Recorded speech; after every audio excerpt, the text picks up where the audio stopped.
আজকের আমাদের গ্রামারের বিষয়বস্তু হলো অ্যাডজেক্টিভ। তাহলে অ্যাডজেক্টিভটা কি? অ্যাডজেক্টিভ হলো নাউন বা প্রোনাউনের যা দোষ, গুণ, আয়তন, পরিমাণ, সংখ্যা যা ইত্যাদি বর্ণনা করে তাকে আমরা অ্যাডজেক্টিভ বলি, যেটা বর্ণনা করে। এবার অ্যাডজেক্টিভ বিভিন্ন রকমের হয়। এখানে দিয়েছে, প্রথমটা হলো লিখলাম এখানে অ্যাডজেক্টিভ অফ কোয়ালিটি। কোয়ালিটি বলছে এখানে নাউন বা প্রোনাউনের দোষ, গুণ, অবস্থা এগুলো বোঝায়। তাহলে সেক্ষেত্রে কোয়ালিটি বলতে গেলে আমরা কি জানি? গুড, ব্যাড, আনইভেন, এগুলো আমরা লিখতে পারি আমাদের কোয়ালিটির মধ্যে। হলো, এরপরে বলছে নাম্বার 2 অ্যাডজেক্টিভ অফ কোয়ান্টিটি।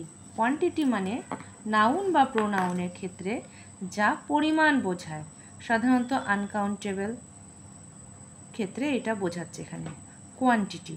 তার মানে হলো এখানে কোয়ান্টিটির মধ্যে আমরা কোনটাকে আমরা ধরি? যেমন মাছ, অনেকগুলো। তারপরে হচ্ছে সাম, কিছুটা, লিটল, কম। এক্ষেত্রে আমরা ইউজ করতে পারি কোয়ান্টিটি। এগুলোকে আমরা কোয়ান্টিটির মধ্যে ফেলি। মানে অল্প আমাকে কিছু দাও, জিনিস দাও, বা সামান্য আমাকে অল্প টাকা দাও, গিভ মি সাম মানি, আমাকে কিছু, আমার আই ওয়ান্টস মাচ ওয়েলথ। তারপরে নেক্সট আসছে আমরা এখানে প্রপার অ্যাডজেক্টিভ। প্রপার অ্যাডজেক্টিভটা কি? প্রপার অ্যাডজেক্টিভ হলো যেখানে প্রোনাউন থেকে অ্যাডজেক্টিভে পরিণত করা হয়। কিসের থেকে? প্রোনাউন থেকে। প্রপার নাউন থেকে। প্রপার নাউন থেকে আমাদেরকে কিসে পরিণত করতে হবে? অ্যাডজেক্টিভে আমাদেরকে চেঞ্জ করতে হবে। যেমন আমরা যদি বলি প্রপার নাউন ইন্ডিয়া, যা চেঞ্জ হয়ে যায় অনেক সময়, আমরা বলি আই এম ইন্ডিয়ান, তাহলে কি হলো? এটা হয়ে গেল, চেঞ্জ হলো। প্রপার নাউন থেকে আমাদের অ্যাডজেক্টিভ আমরা চেঞ্জ করলাম। তারপরে হলো যেমন আই লাইক চাইনিজ ফুড, আমি লিখলাম এখানে আই লাইক চাইনিজ ফুড। তাহলে এই যে এখানে লিখছি আমি আই লাইক চাইনিজ ফুড, মানে আমি চাইনিজ খাবার পছন্দ করি। তাহলে এই যে চাইনিজ কথাটা, এটা আমরা প্রপার নাউনটা কি আসবে? চায়না। চায়না থেকে কিসে আসলো? চেঞ্জ হয়ে চাইনিজে গেল। তাহলে আমাদের চেঞ্জ হলো কি না? প্রপার অ্যাডজেক্টিভ হলো কি না? তাহলে এই যে প্রপার নাউন থেকে অ্যাডজেক্টিভে যে একটা পরিবর্তন হয়, সেটাকে আমরা বলবো প্রপার অ্যাডজেক্টিভ। হয়ে গেল। তারপরে আসছে নিউমেরিক্যাল অ্যাডজেক্টিভ। নিউমেরিক্যাল মানে নাম্বার বা সংখ্যা বোঝাচ্ছে। তাহলে এখানে কি বোঝাবে? এটা সংখ্যা। কিসের সংখ্যা? নাউন বা প্রোনাউনের আমাদের কি বোঝাবে? সংখ্যা বোঝাবে। তো নাউন বা প্রোনাউনের যেটা সংখ্যা বোঝায় তাকে আমরা বলি নিউমেরিক্যাল অ্যাডজেক্টিভ। দেখো অ্যাডজেক্টিভকে আমি শর্টে লিখেছি এডিজে। এখন এই সংখ্যাটা কি? যেমন আমরা লিখলাম এখানে দেয়ার আর 2 বয়েজ। তাহলে এখানে সংখ্যা কোনটা আসলো? 2। কি করে বুঝলাম? আমাদের দুজন ছেলে, ওখানে কে আছে? দুজন ছেলে আছে। তারপর আমরা লিখতে পারি this is the second week of month. ধরো লিখলাম এখানে second week, this is second week of month. তাহলে এখানে আমার নিউমেরিক্যাল কোনটা আসছে? সেকেন্ড। সরি, এখানে দিস ইজ দা হবে। হলো, এ হয়ে গেল নিউমেরিক্যালের ক্ষেত্রে। তারপরে কি আসতে পারে আমাদের? Demonstrative adjective. এটা কি? কোনো নির্দিষ্ট ব্যক্তি, কোনো ব্যক্তি বা বস্তুকে নির্দিষ্ট করে নির্দেশ করতে সাধারণত হুইচের উত্তরে আমরা ডেমনস্ট্রেটিভ কি করি? অ্যাডজেক্টিভ এখানে সেক্ষেত্রে ব্যবহার করা হয় বা আমরা পাওয়া যায়। কোনটা কি? মানে আমার ওই জিনিসটা দরকার, সেক্ষেত্রে ব্যবহার করি কি? নির্দিষ্ট যে আমরা যদি কোনো কিছু নির্দিষ্ট করে নির্দেশ করি, মানে আমাকে আমার ওই বইটি দাও, প্রশ্ন করলে, তাহলে আমরা প্রশ্ন করবো কোনটা, ওই কোনটা দিব, ওইটা, তাহলে সেক্ষেত্রে ওটাকে বলবো আমরা ডেমনস্ট্রেটিভ অ্যাডজেক্টিভ।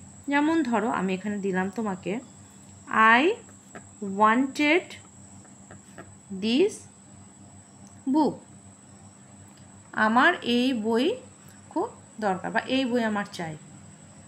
তাহলে আমরা প্রশ্ন, কোন বই, হুইচ বুক, তাহলে কোনটা আসবে, দিস বুক। তাহলে হলো, এটা হলো দিস বা দ্যাট, এগুলো হয়ে যাবে আমাদের ডেমনস্ট্রেটিভ অ্যাডজেক্টিভ। পরবর্তী অ্যাডজেক্টিভ হচ্ছে ডিস্ট্রিবিউটিভ অ্যাডজেক্টিভ, মানে নাউনের আগে বসে এক রকমের ব্যক্তি বা বস্তুর মধ্যে প্রত্যেকটাকে পৃথক করে সেটা বোঝা হয়। কি হবে এটা, ডিস্ট্রিবিউটিভ অ্যাডজেক্টিভ কি হয়, নাউনের আগে বসে, নাউনের আগে ডিস্ট্রিবিউটিভ অ্যাডজেক্টিভ বসে। যেমন একটা উদাহরণ না ধরলে বুঝতে পারবে না, যেমন every student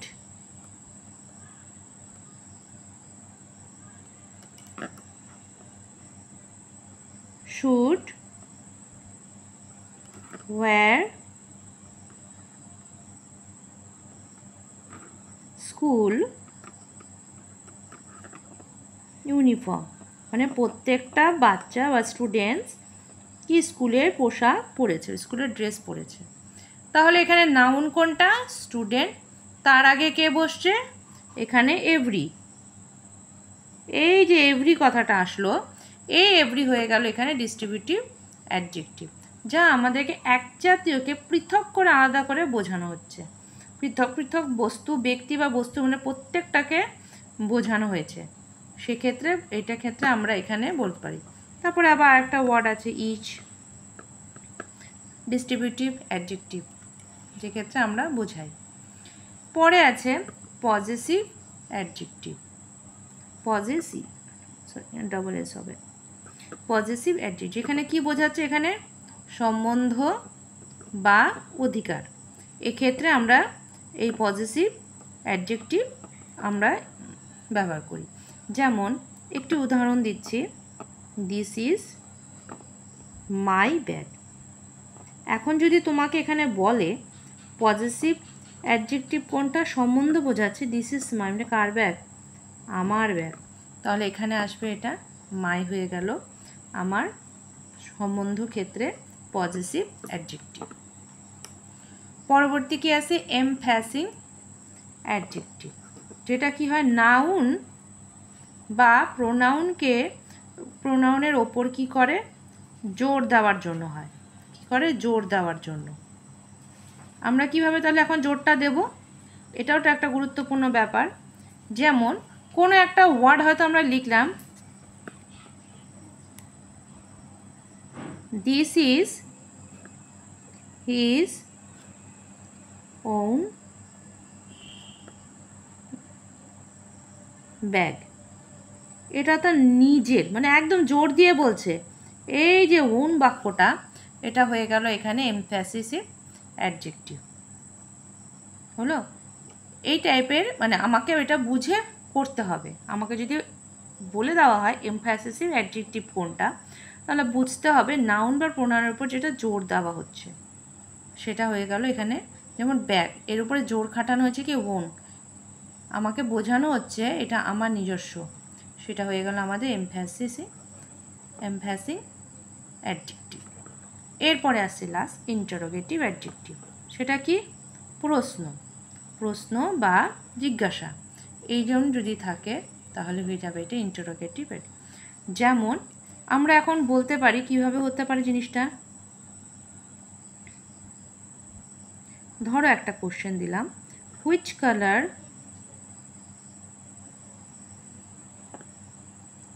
do you like, তুমি কোন কালারটি পছন্দ করো। এখানে ইন্টারোগেটিভের ক্ষেত্রে আমাদের কোনটা আসবে, ইন্টারোগেটিভ অ্যাডজেক্টিভ যদি বলা হয়, এটা হলো হুইচ। বা হুজ আমব্রেলা ইজ দিস, প্রশ্ন করলাম হুজ আমব্রেলা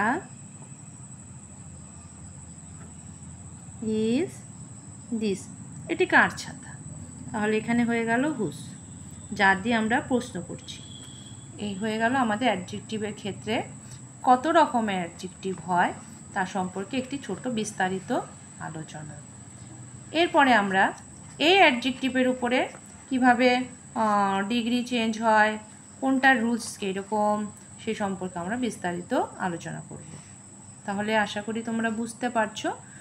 আজকে তাহলে রাখছি এ পর্যন্তই।